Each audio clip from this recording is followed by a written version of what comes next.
Good afternoon, everyone, and welcome to today's Think.Time.Tuesday workshop. Thank you for joining me.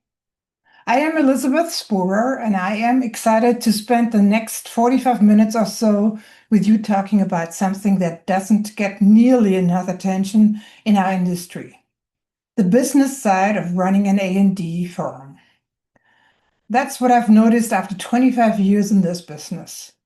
Most of us got into architecture because we love design. We love creating beautiful, meaningful spaces, but somewhere along the way, we became business owners. And the business side, well, that's the part nobody really taught us. So today, we're going to fix that. We're going to talk about blueprint for success and specifically the business rhythm that makes everything else possible. More about myself. I'm a business strategist and management consulting. I issue monthly newsletters. You can sign up to those on my website. And I have been holding well over 20 events in collaboration with several of the AIA chapters on the West Coast, including San Diego, Los Angeles, and most common for me, the San Francisco and the East Bay chapters. So you started your firm to design, but most of your time goes to running the business. So let's be honest about something right up front. You started your firm because you wanted to design great projects. You wanted great freedom. You wanted to build something meaningful. But if you're like most principals I work with, you spend maybe less time actually designing and more than 50% of your time managing the business, chasing invoices, staffing projects, trying to figure out cash flow, and of course, putting out fires. And here's the good news: you don't need more hours in the day. You just need a rhythm, a predictable, sustainable rhythm that keeps the business healthy without consuming all your energy. That's what we're going to build today, or talked about today. So what we will cover today. We're going to cover 5 main parts. Part 1 is about strategic planning based on the 4 pillars. This is the bigger picture, what you need to focus on annually in each of the 4 business areas to move your firm forward. In part 2, we're going to talk about the business rhythm, the 4 business rhythms to be precise. So these are the daily, the weekly, the monthly, and the quarterly activities that keep your firm on track. Think of these as your operational heartbeat.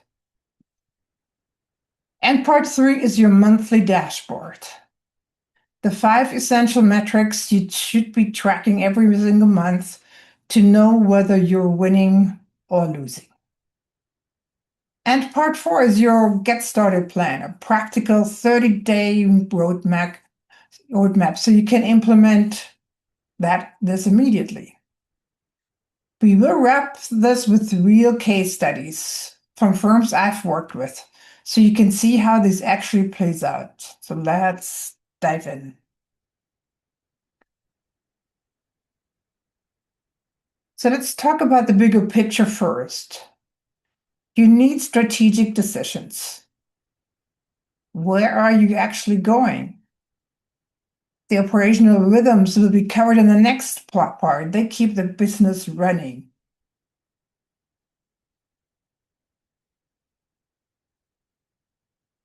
So the 4 pillars of an A&D business, and every firm is built on these 4 pillars. Doesn't matter whether you're 5 people or 50 people, you have the same business areas. There is brand and BD, who gets the work, marketing, proposals, client relationships. Then there is the practice and design area, who does the work. It's about project delivery, design leadership, and quality control. Then the third one is finance. Who counts the money? So it's accounting, profitability, cash management. And benefits might fall into that too.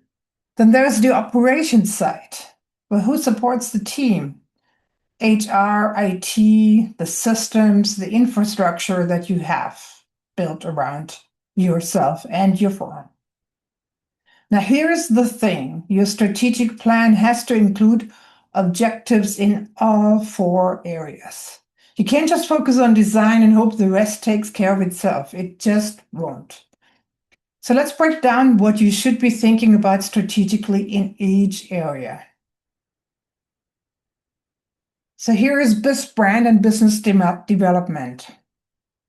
So I'll give you some ideas of what you should think about and address in your annual plan. So business development is about growth and where your work comes from. In your annual strategic plan, you need to address the market positioning. Which sectors are you targeting? Are you expanding geographically? What makes you different from your competition? That's only a few questions. There are more that should be asked and can be asked and should be addressed. On the client portfolio strategy, what's your ideal client? What project types do you want more of? How diversified is your revenue portfolio?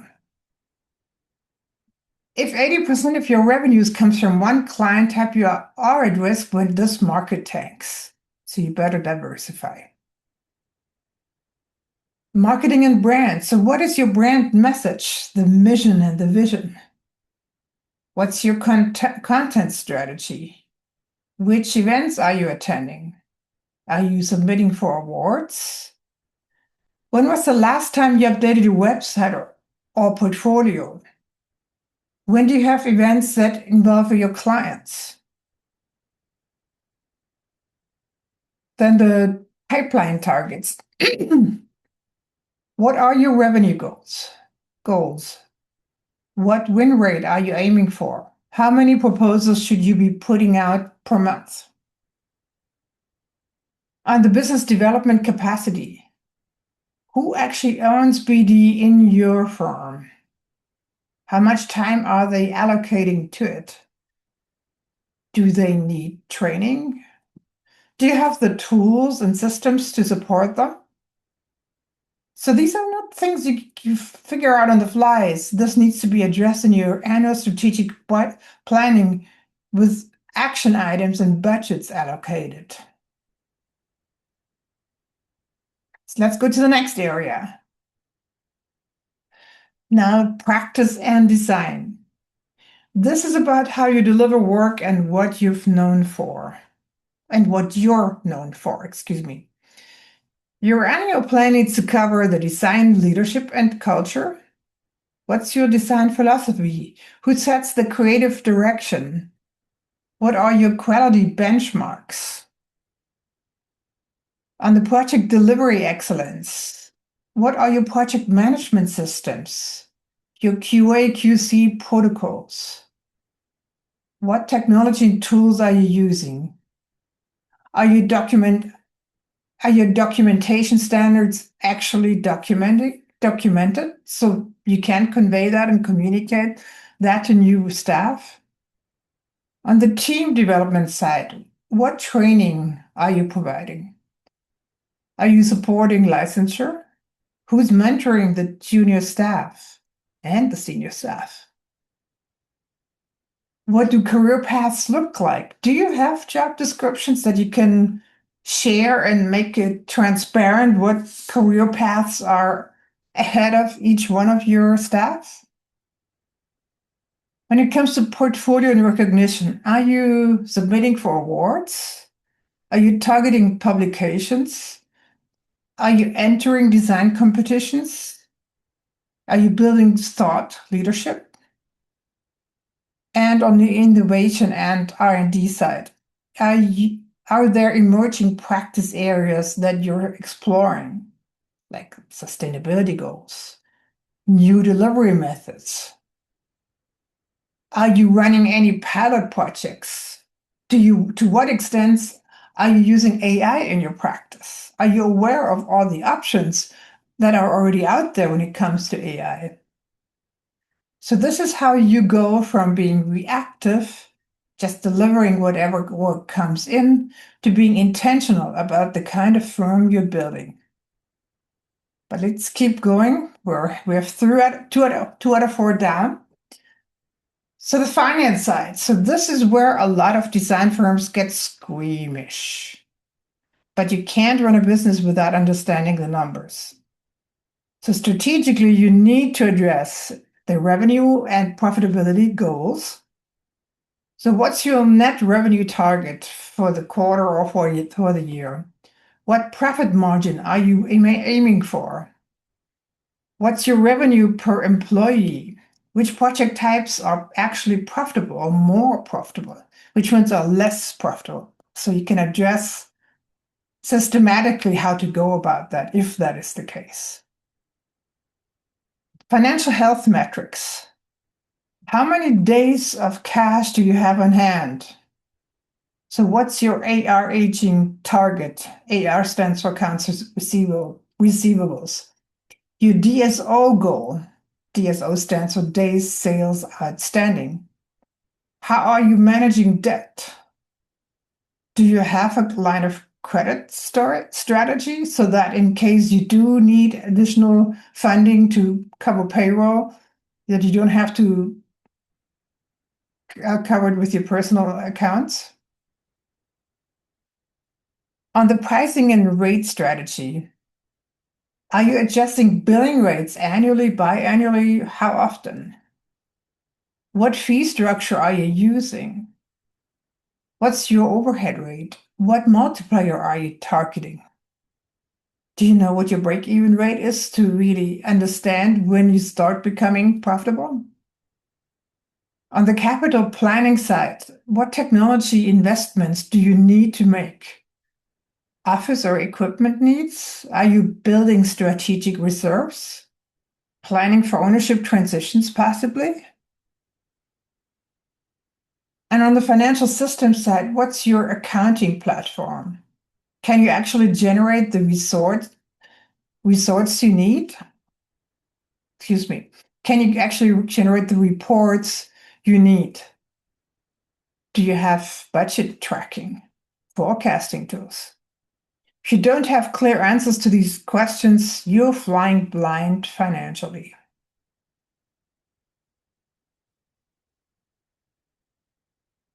The last area now on the operations side. This is the stuff that supports everything else. So your annual plan should include capacity and staffing. So what's your hiring plan? What utilization targets are you setting? What's your contract work and outsourcing strategy? Are you thinking about succession planning? On the infrastructure and systems side, what software platforms are you using? Do you have templates and libraries, proposal systems? How are you managing knowledge in the firm? On the human resources side, what's your compensation philosophy? Benefits strategy? How are you doing performance reviews? What retention initiatives do you have? And on the office and workplace side, what are your space needs, your remote or hybrid policies, collaboration tools, equipment standards? And on the process improvement side, where can you optimize workflow? What efficiency gains are you targeting? What can you automate? How are your quality systems? So operations is what allows you to scale without everything falling apart. This is the infrastructure that supports growth. Now, let's look at these four areas again. And I ask you to assess your own firm. Where are you standing today? before we get into more detail. I want you to pause and take an honest look at where your firm is right now. Not where you want it to be, not where you think it should be, but really where is it? So you're looking at the 4 areas on the screen that I have outlined, and there are a few bullet points or a few reminders attached to each that you can read. So these are the 4 pillars of every A&D firm, no matter how big you are. So I want you to rate your firm on a scale of 1 to 5 in each area. And be honest with yourself. This is just for you. Nobody's going to see your scores, at least not now. I give you 2 minutes.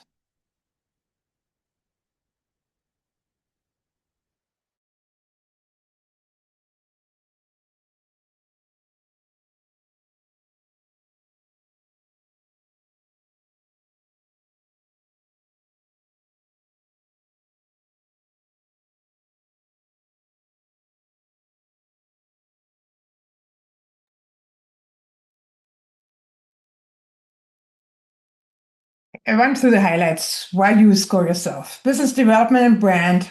How's your strategy, pipeline, marketing effectiveness, market position? Is it actually written down or is it just in your head? On the practice and design pillar, how's your project delivery, design quality, team skills, portfolio strength? Be honest, score yourself. On the finance side, how's your profitability, cash flow, financial systems, reporting? And on the operations, how are your systems? Staffing, HR, IT, infrastructure, efficiency. Give yourself a score. All right. I hope you had enough time to give yourself a reasonable assessment, and please keep that somewhere close to you. We will look at that later again or compare it. Let's put it this way. Okay, now here's what I want you to do with those scores. We come back to these at the end of today's workshop, and I'm willing to bet that after we go through the strategic planning framework, the business rhythms, and the case studies, you're going to look at these scores differently. You might realize you were too generous in one area, or maybe you'll realize you're stronger than you thought in another. But right now, this is your baseline as you see it. This is where you're starting. So hold on to your scores. We get back to them. We go to part 2, the business rhythms. How often should you do what? So the biggest mistake I see principals make in treating business management as something you do when you have time. You just never have that time, right? There will always be a project deadline, a client crisis, or something more urgent. So instead of waiting for time, we're going to create a rhythm. 4 of them, actually. So the daily one is 15 minutes. Morning check-in, end of day close. This keeps you from getting blindsided. Weekly, about 1 to 2 hours. Review your pipeline. Check your cash. Check your cash position. Plan your capacity. This keeps you strategic. On the monthly level, dedicate 90 minutes. Close the books. Review your metrics. Course correct if necessary. This is where you make sure you're not drifting off track. And quarterly, set a couple of hours, maybe half a day aside for strategic planning and goal setting, bigger decisions. This is where you think long term. And possibly annually, you do a full day with staff, leaders in the firm. Maybe you ask somebody else to facilitate that. You go over all four pillars and you assess A, how was the last year? How was the performance? You score it. And then B, you set goals and budgets for the coming year. So you kind of take it from understanding what went well and what did not go so well. So these things are not optional. These are the minimum viable rhythms to run a healthy firm. Let's go into more details here. So the daily rhythm, 15 minutes to stay on track. So split it in two parts. There's a morning check-in, 9 o'clock or whenever you start. Before you dive into your project work, spend 5 minutes on three things. Review today's calendar. What meetings do you have? Who really needs you? Check critical project deadlines. Is anything about to go sideways? Then scan your emails whether there's something really urgent happening. You don't have to go through everything. Just figure out where's a fire drill, if there is one. Takes 5 minutes, so you get a bigger kind of orientation of the day, and you might look at your calendar and reshuffle things to some extent, knowing what you just saw. Then at the end of the day, another 5 to 10 minutes. Update your time tracking. Do that every day. So did you bill all these hours that you spent on the projects? If not, you're leaving money on the table. Then flag tomorrow's priorities. What are the three things that absolutely have to happen? Clear your desk physically or mentally, and draw a line under today so you can actually leave work at work. So 15 minutes a day creates clarity. It keeps you from getting ambushed by deadlines you forget about, hours you didn't capture. So the daily time tracking is an absolutely must-do for any firm, any size, anybody. The principles are most of the time the worst offenders, unfortunately. Anyway, let's go to the weekly rhythm. So I asked you to set 1 to 2 hours aside to think and be strategic. This is where you step back from the weeds and look at the bigger picture. I recommend 3 weekly touch points. Monday morning, you plan the week. Review your pipeline. What proposals are moving? Who's available for staffing? What are the bottlenecks?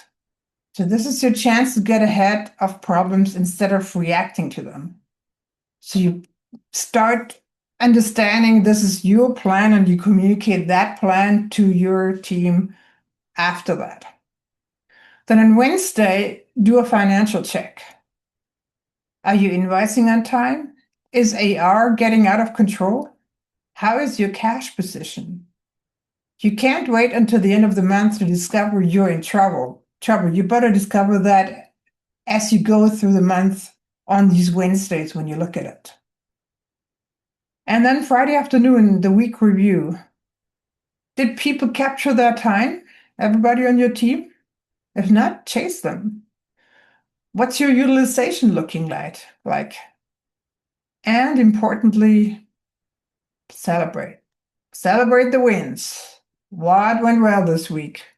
Make sure everybody knows about that and gets a pat on the back, including yourself. What I did not mention is somewhere along this Monday or Friday review, get your most senior level staff involved in that planning effort for yourself and for the teams for the week in form of a staffing meeting of some kind. Absolutely critical to do. So this weekly rhythm is what separates reactive firms from strategic ones. You're not just responding to whatever is on fire. You're steering the ship. Then the monthly rhythm, 90 minutes to course correct. So in the last week of every month, set 90 minutes aside. This is also non-negotiable. So here's your agenda. 20 minutes, financial review. What's the monthly revenue? How are the margins? Where is AR sitting? Is the cash flow healthy? What does the forecast or the backlog look like? Then 20 minutes, pipeline check. What's moving forward and what's stuck? What's your win rate? What outreach needs to happen?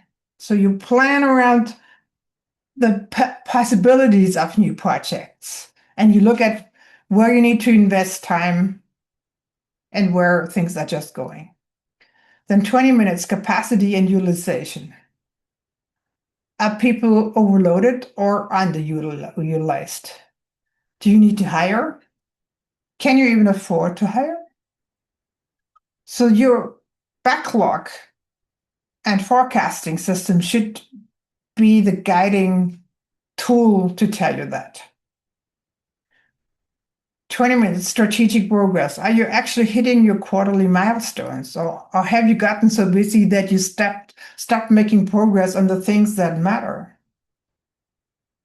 So step back a little bit and look at some of the bigger bullet points or bigger things that you are planning for each quarter, whether you have been able to address some of them or get others involved to make it happen. So this 90-minute meeting, 90-minute meeting is where you catch problems, excuse me, before they become a crisis. It's also where you give yourself permission to adjust the plan when reality doesn't match your projections. And this is a meeting that in a small firm, you do it with yourself. If you have somebody senior already that you dedicate to operations or to practice management, whatever you call it, get that person or those people involved in those 90-minute meetings. The quarterly rhythm. So half day to reset strategy. So this is the big one. Half a day, 4 times a year. In quarter one, you plan and launch. You're coming off year-end data. What worked? What didn't? Set your goals for the year. Assign owners. Get clear on milestones. In quarter two, execute and adjust. You're 3 months in. You can track progress, address the roadblocks, refine what's not working. This is where most firms realize their original plan was too optimistic. And that's fine. You just adjust, but at least be honest. At the very least, be honest about it. In quarter three, optimize and scale. Summer planning. So what's working? Do more of it. This is also when you focus on staff development. Who's ready for more responsibility? And in the fourth quarter, a close strong. Push to finish the year. Lock in year-end financials and critical. Start planning for the next year so you don't start January in scrambling mode. So these are 4 half days a year. That's it. But those 4 sessions are what keep you from just drifting along on autopilot.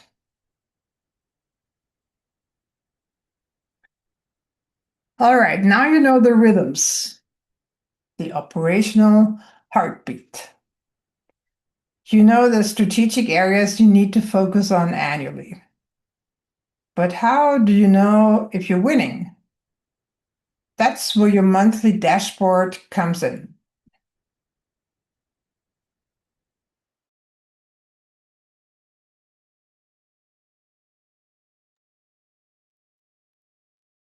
So track these 5 metrics every month. There are dozens of metrics you could track. But if you're only going to track 5, and frankly 5 is plenty, these are the ones. Number 1, the revenue and profitability. So it's not just one, there are a few things that belong in the category revenue and profitability. So there's the net revenue, the overhead rate, profit margin, and are you making money? Money as in profit. I mean, do you have enough cash in the bank to cover all your expenses, and is there money left over? Number 2, the cash position. Days of cash on hand, the accounts receivable aging, the days sale outstanding, DSO. Can you make payroll next week, next month? Number three, utilization rate. Utilization rate. What percentage of your billable hours are you actually billing? This tells you if people are busy on the right things, and you can course correct if you monitor it. Number four is the pipeline health. The backlog, weighted pipeline, win rate, proposals out. Do you have new work coming in and do you track it so you kind of know and can guess with a likelihood, an educated guess, so to say, how much money might be coming in the next couple of months? And number five, capacity versus backlog. Do you have available hours to take on work, or are you already overcommitted? So you got to understand what your capacity is with the staff you have, what your projected billings is with the revenues in contract you have on the backlog projected out over several months, and you compare that. Is there a discrepancy? How big is it? Is it worth getting serious about it, making a correction in terms of either getting more work or getting more people? You have to constantly monitor that. So these five metrics tell you the health of your business. You review them every month, last week of the month, during that 90-minute pulse check we talked about. I am actually presenting on firm financial management at the end of June for people that are interested in learning more about the financial side of the business. You can check on my website and you can sign up for that class. So what good looks like? Here are some industry benchmarks for healthy A&D firms, practices. Now, tracking the metrics is only useful if you know what you're aiming for. So here are the industry benchmarks for healthy firms.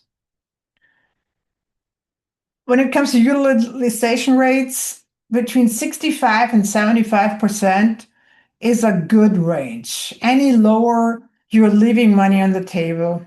Any higher, you're burning people out. And that's an average for everybody, including administrative staff. The net profit margin, aim for 15 to 20% after all expenses. If you're consistently below 10%, you've got a problem.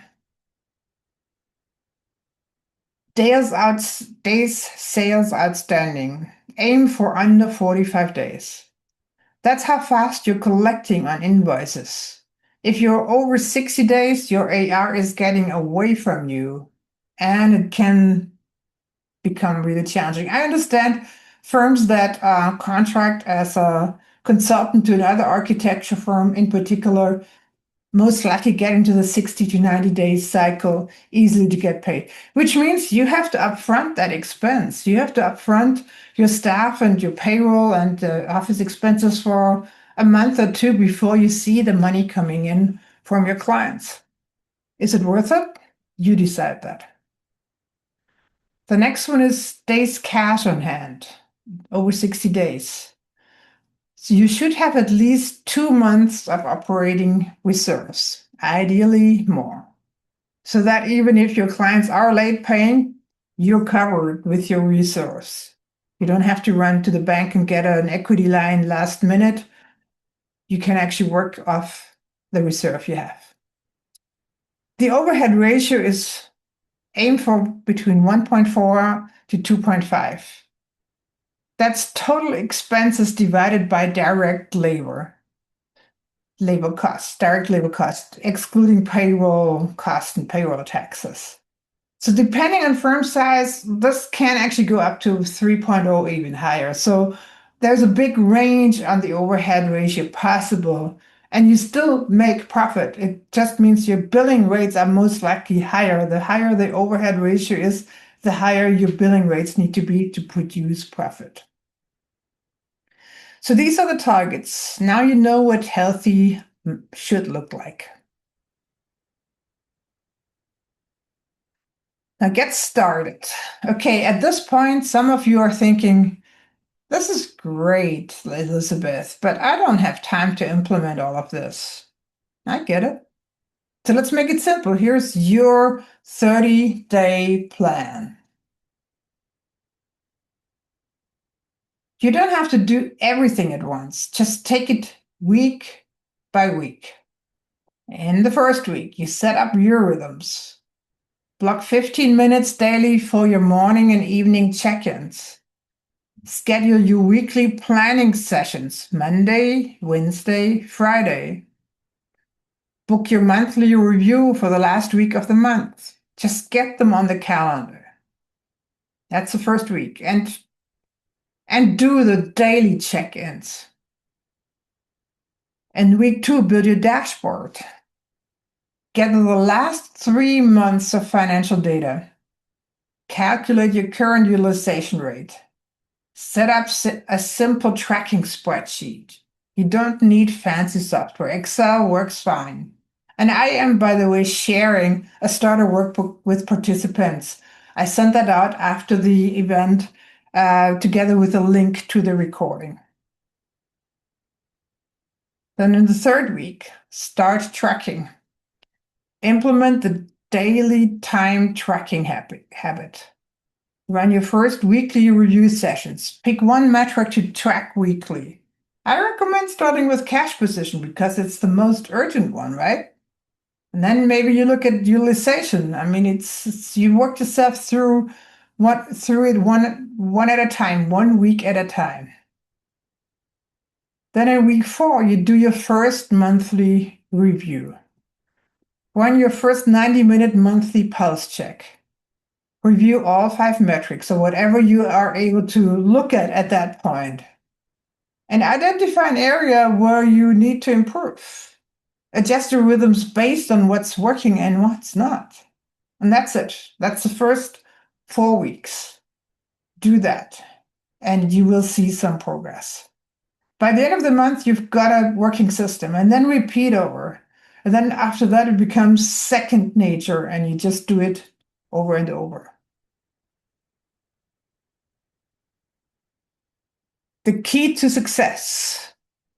Here's the thing I want you to remember. Start small.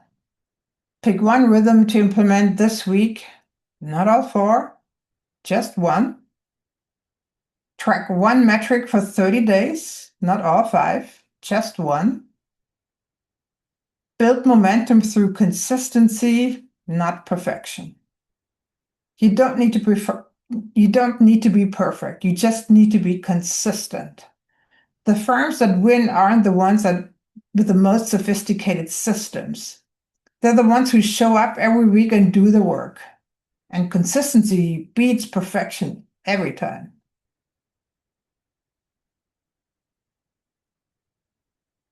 Let's go to the case studies. Okay. Now I want to show you how this actually plays out. Let me share 3 case studies from firms I've been working with and am still working with. So 3 firms, 3 different challenges. So I'm walking you through 3 real scenarios, different sizes, different challenges, different solutions. Case 1 is an entrepreneur studio. It has one owner, 8 staff, is less than 10 years in business, and is growing.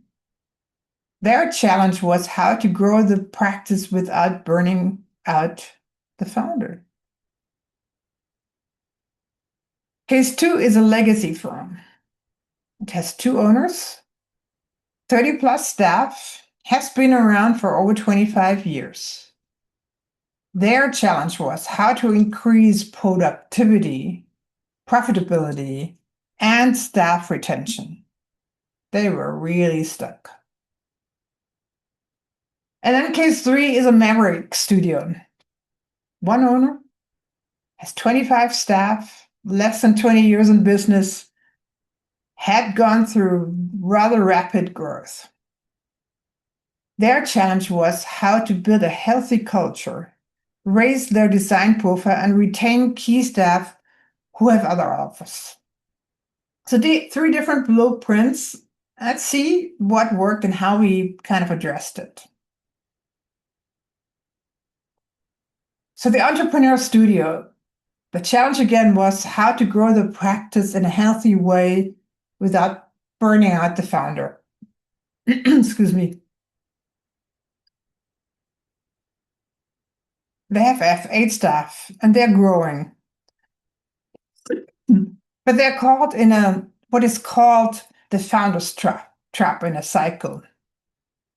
The owner was doing literally everything. He was designing, BD, project management, operations, invoicing. The firm couldn't grow because the owner was the bottleneck at some point. And also decision making would just not happen in a timely manner. So here's a 2-year plan that we built. So we decided to not try to tackle everything at once, but we spread it out over 2 years. And we invested in brand and business development. So we invested in the brand, website, and kind of a brand strategy. And we developed strategic alliances.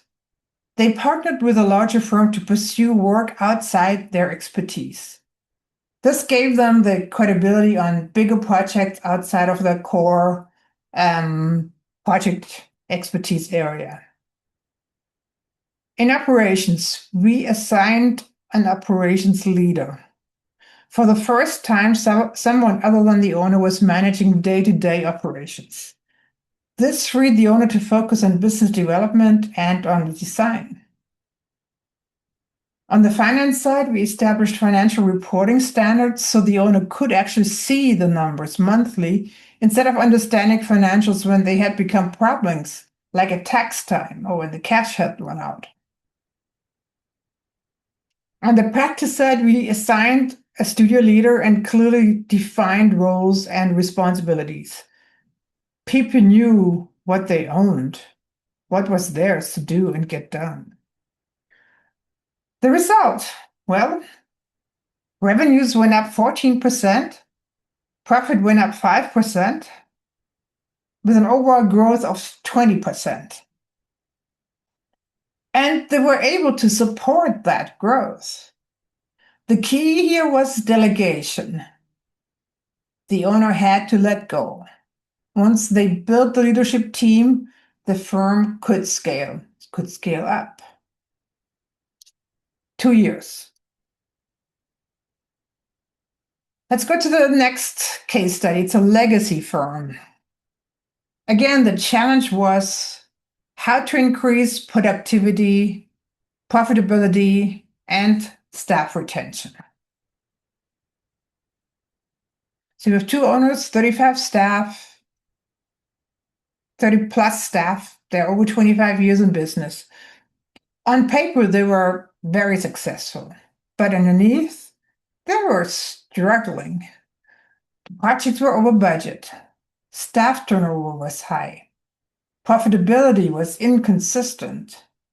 The owners were working 70-hour weeks and couldn't figure out why things weren't running smoothly.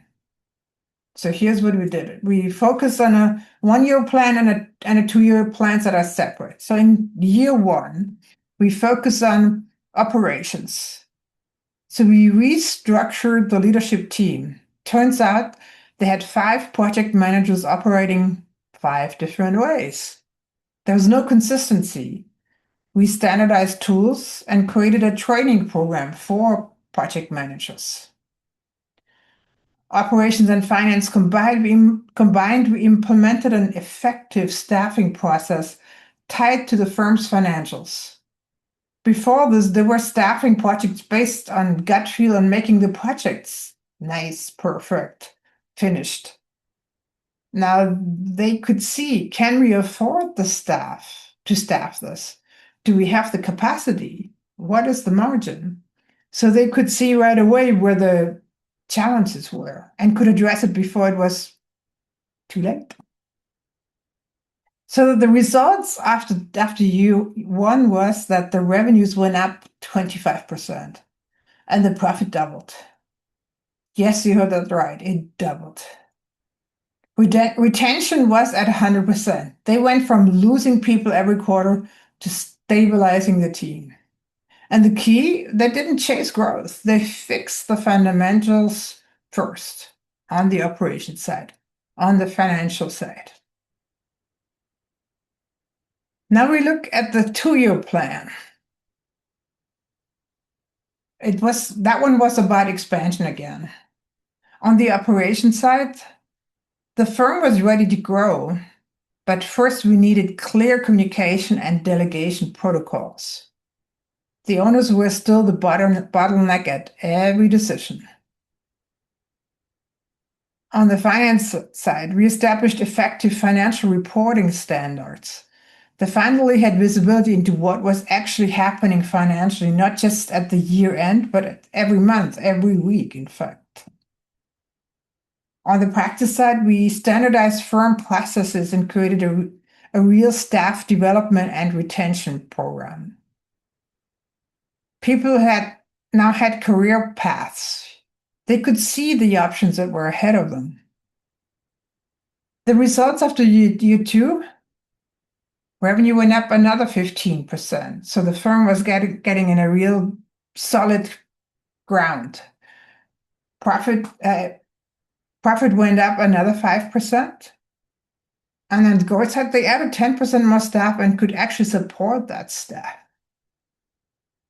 The lesson from the legacy firm: stabilize operations and leadership before you chase aggressive growth. Fix the engine before you put your foot on the gas. Makes a lot of sense, right? Let's go to the last case study, the Maverick Studio. Again, the challenge was how to build a healthy firm culture, raise design profile, retain key staff. It had one owner, 25 staff, less than 20 years in practice, has been growing really fast.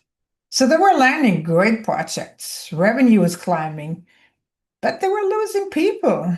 Their best designers were getting recruited by bigger firms. The owner was still focused on growth. The culture was not really looked after. And people felt like cogs in a machine. So here's what we did in the first year. On the practice side, we put design and technical leaders in place. Not just titles, real authority. People could see career paths. And we defined roles and responsibilities clearly. Before this, people were doing a little bit of everything and getting burned out. We built a staff development and training program. People weren't just working, they were learning, and they were supported and mentored. And critically, we started entering design competitions and submitting for awards. This gave the team something to rally around. Recognition does matter. So the results after year 1, the staff retention stabilized. They stopped the bleeding.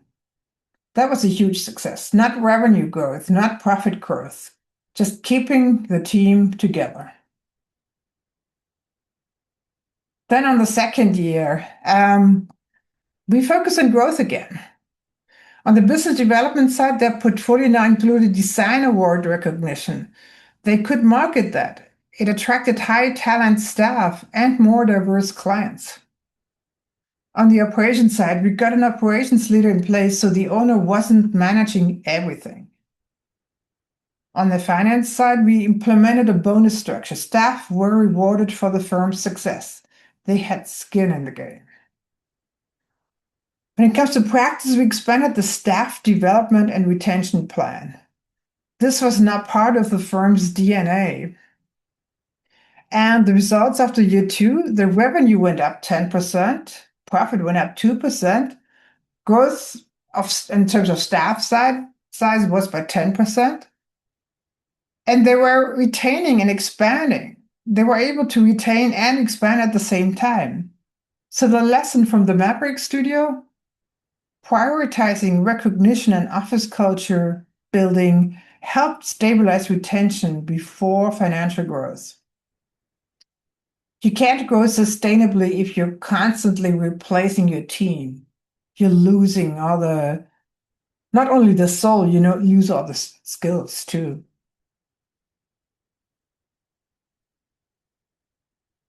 So here's what case studies teach us. First, different firm profiles need different blueprints. The legacy firm needed operational stability. The entrepreneur studio needed delegation. The Maverick studio needed culture. There was no one fits for all solution. Second, operations and finance must be stable before aggressive growth. All three firms had to fix the fundamentals first. You can't scale chaos. And you have to have a good brand and business development program in place too, aside from that. Third, the leadership development takes a minimum of 1 to 2 years. You can't just promote someone and hope it works out. You have to invest in training and mentorship and getting kind of really the rhythm and the process going. Fourth, the culture and retention require intentional investment. They don't happen by accident. You have to start with a clear mission and build systems around it that support people. So they understand, they know, and it becomes their mission just as much as it's your mission. And finally, all four areas, brand and business development, practice, finance, and operations must be addressed.